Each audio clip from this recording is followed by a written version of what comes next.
వారి జీవితంలో దేవుడు చేసిన మేలులకు ఏం చేస్తున్నారు? కృతజ్ఞతాస్తుతులు చెల్లిస్తున్నారు.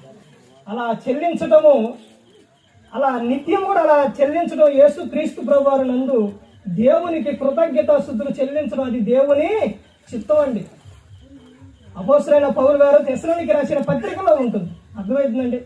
నిత్యం కూడా దేవునికి కృతజ్ఞతాస్తుతులు చెల్లించే వారిగా ఉండాలి. దేవుడు నీ జీవితంలో, ప్రతి ఒక్కరి జీవితంలో కూడా దేవుడు ఏం చేశారంటే మేలులు చేశారు. యోజన ప్రతి ఒక్కరూ కూడా ప్రార్థనలో ఆయన్ని అడిగినప్పుడు దేవుడు ప్రతి ఒక్కరి జీవితంలో కూడా ఆయన ఎవరిని కూడా నేను నీకు సహాయం చేయను అని ఆయన కాదు.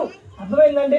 ఎంతగా చేస్తారంటే, నువ్వు ప్రయాణమై వెళ్ళేటప్పుడు 121వ కీర్తన చదవండి. నీ రాకపోకల యందు యెహోవా నిన్ను కాపాడుతాడు. ఆ తర్వాత నువ్వు ఎగ్జామ్కి వెళ్ళినా, ఎక్కడికైనా వెళ్ళి